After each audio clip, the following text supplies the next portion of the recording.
Welcome to Discover Indie Film. I'm your host, Jeff Howard, and I've got filmmaker Stavit Allweis on Zoom talking to me. Hi, Stavit.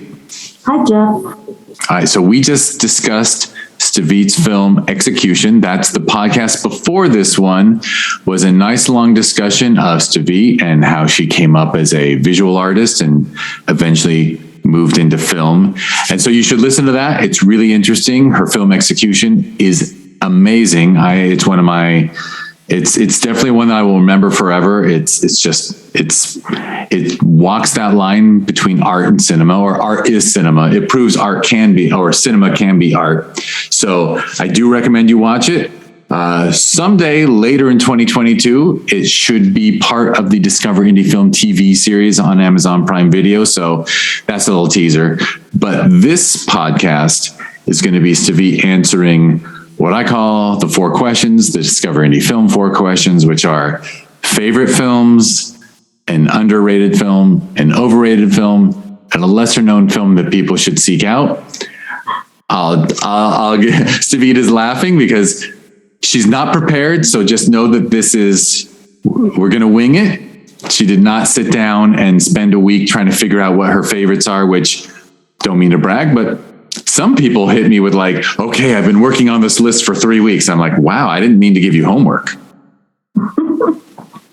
But please, Stavit, go ahead. Do you want to just name 3 favorite films off the top of your head? I don't really have a favorite of all time films, but I can mention a few things that really struck me. So I'm going to start with Disney's Winnie the Pooh, A Blustery Day. There's one section in it where it just goes off into the dream. I think the one who's dreaming the dream is Winnie the Pooh himself.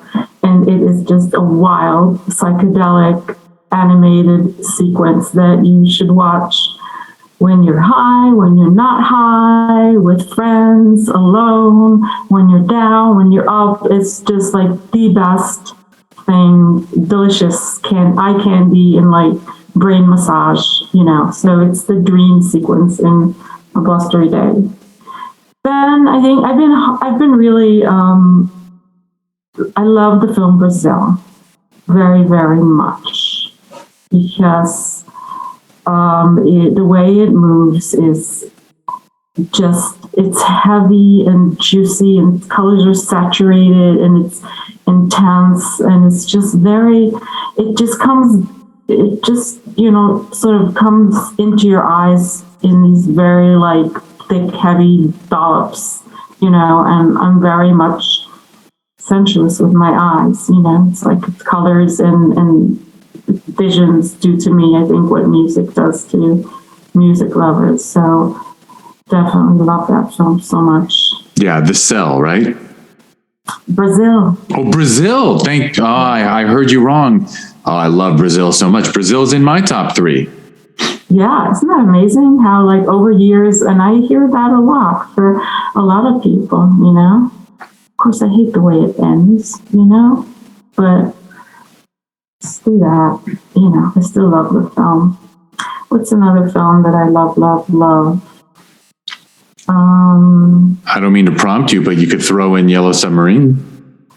Yeah, we talked about Yellow Submarine. I do love that film a lot, but instead, I'm just going to throw in a film that I watched many years ago, an independent film. I can't find it anywhere. Maybe somebody can find it and like go show it to me. I don't think it's like an amazing like film or like top, like kick-ass documentary, but it touched me in a way that a lot of films haven't, and it's called Eating, and it's just a bunch of women getting together and eating, which is a film that I actually want to make, but it's different, but because it's a lot about the effects that eating disorders have on women and like women's very complicated relationship with food.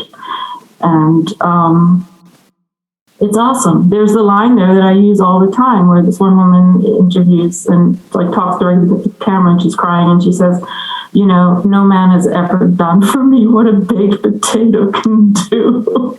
And I was just like, you know how we were talking about like food and sex and sleep and, and I don't know, it kind of, for me, it taps into that world of like the powers of our needs and where we get them.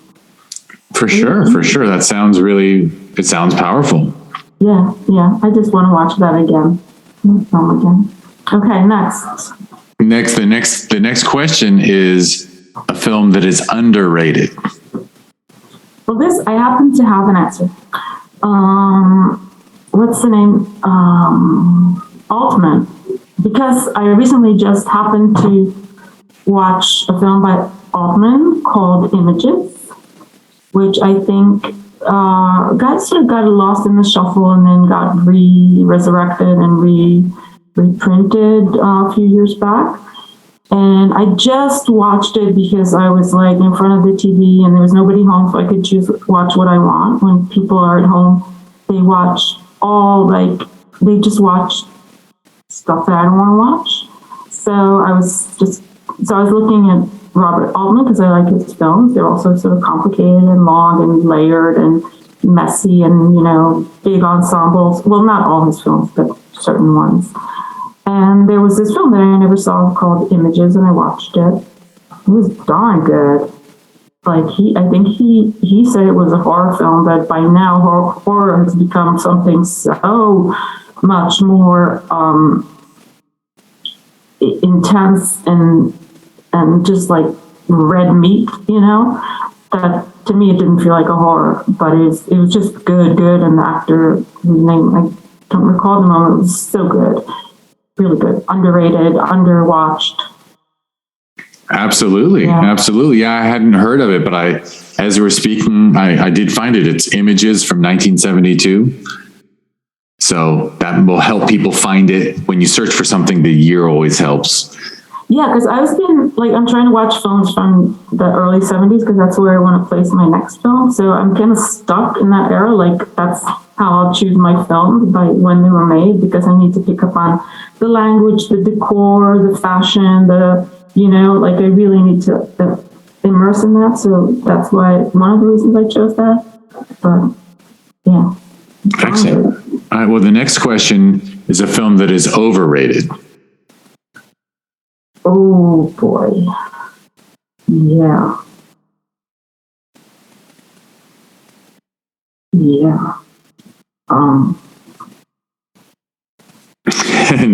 And I'll just talk while you contemplate it, but it's not necessarily a dig. It doesn't have to say, you're not saying a film is bad. It's just, perhaps it's something that gets accolades and people often refer to it as one of the best ever, and it just doesn't work for you or you anything like that. Yeah. I don't know. Hitchcock in general doesn't work for me. I get that he, helped, the genre or more than one genre sort of turn a curve and get more efficient and more, but I just don't really enjoy watching his films. I think I totally get what you're saying. Yeah, they have a place in history, but as far as holding up over time, I'm not sure. Some of them are great. I think North by Northwest is always worth a look when they bring it back to the theaters. True. But a lot of it, I get what you mean. They can be a little full of themselves, just very much only what they are, in the way that a lot of films can be. But I don't know. I'm just not a Hitchcock person. But I probably do use some stuff that, emerged from his work. It's hard not to, he's really good. Yeah, look, sometimes a lot of film is important for its place in history, but that doesn't mean they're not overrated as anyway, I won't repeat myself, but I feel the same way, honestly, about Citizen Kane. I think Citizen Kane was groundbreaking in a lot of ways, right. But there's a lot of films from that era that I do enjoy watching. And I'm not sure I get into Citizen Kane. So, Yeah. all right. Well, the last question, in a way, a couple of your answers already could have been the fourth question, because the fourth one is a lesser known film that people should seek out. Oh, because two of them that I already mentioned are that, right? I think that people should. Well, I'll just talk about something that did it for me. When I first decided that maybe I should be a filmmaker, so just as I told you, like the way I think academically, I said, okay, I have to go back to the beginning when they first made the first few films, and I'm going to make myself sit through all that, and that's how I'm going to understand what film is. So I found, I think it was on Criterion, or not even Criterion, something a lot more accessible for free, where I watched this compilation of like some of the first works in film, and then I started watching like the early black and white films and no sound, and I really placed myself as a person who lives in that time. So I was really able to see them from the eyes of somebody who's never seen film before, and understand also from the eyes of an artist making films, like why they were the way they were, and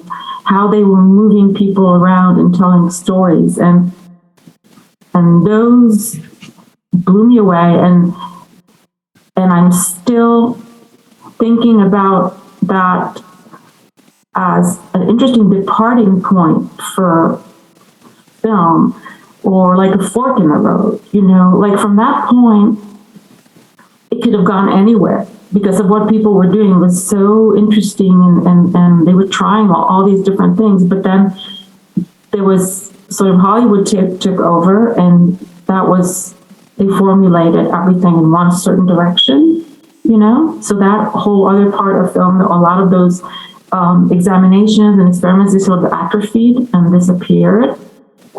So I think, this is really more for me to other filmmakers, is to just maybe step back and see what people were trying, how they were understanding this moving image thing and what you do with it.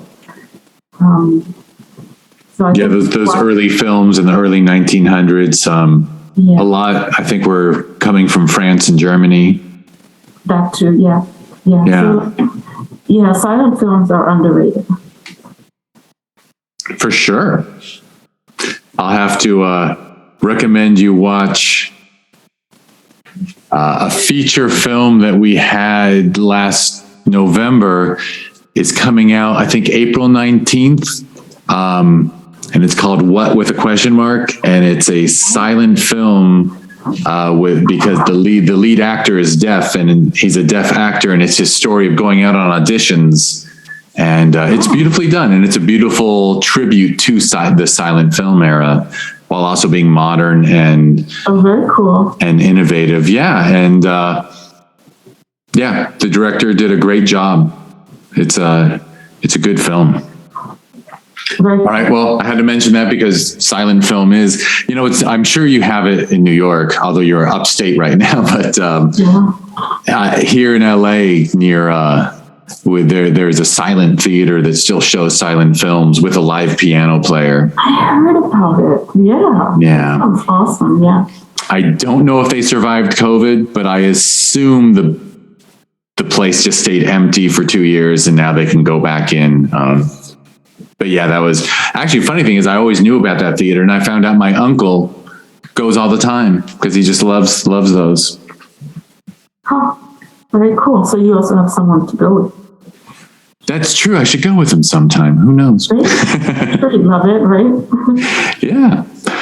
All right. Well, thank you so much. Thanks, Jeff. Yeah.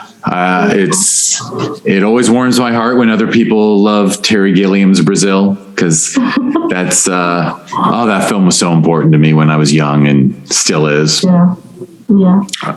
And so thank you, Stavit. I wrote it down so I can tell people. Stavit Allweis, if you want to learn more about her and her work, you can look her up on Facebook or other things, and you can look up Captive Comics. Counter Comics. Sorry? Counter Comics. Oh, yes. But really, honestly, just look up my name, just Google my name, and everything is there. You know, my name is just so weird and unusual that there's only one of me. Yeah. And you can just go to the show notes if you're not sure how to spell it. It's actually spelled the way it sounds, but it's always in the show notes. If you're listening to this on whatever podcast app or website or whatever you're using, I will wrap it up by saying, hey, if you're on whatever podcast you're using, like and subscribe, give 5 stars, be a nice person. This podcast was born out of, I program 2 film festivals, and the Q&As, although we go longer than most festivals, they're just too short. And of course you turn it over to the audience and who knows what questions they answer in the theater. So I really wanted to have a chance to talk to filmmakers without a time limit. So that's gave birth to this podcast. And this podcast, I found out all the features were going on a streaming and the shorts were not. So I talked to a bunch of the people who make shorts. We put together the Discover Indie Film TV series, which is just an anthology of wonderful short films from the festival circuit. So if you want to watch that stuff, Stavit's Film Execution should probably be, I'm guessing, season 6, which will be towards the end of this year, end of 2022, but season 5 just came out. So if you enjoy film, if you enjoy the art of film, check out Discover Indie Film on Amazon Prime Video. Just search for Discover Indie Film and enjoy. And if you want to learn more about the podcast or the TV show, TV series, just go to discoverindiefilm.com, and on social media, it's at DIFwins. And Stavit's Film Execution won 2 awards, it won awards at Film Invasion Los Angeles last year in 2021. It's just a superb film. And Film Invasion we hold every June. And if you want to learn more, it's filminvasionla.com, and it's at Film Invasion LA on social media. And finally, the sister festival that we hold every November is the Sherman Oaks Film Festival. That's ShermanOaksFF.com, and it's at Sherman Oaks FF on social media. And that's my closing spiel. Awesome. Yeah. Thank you, Stavit. Thank you, Jeff. And thank you, everyone who's listening.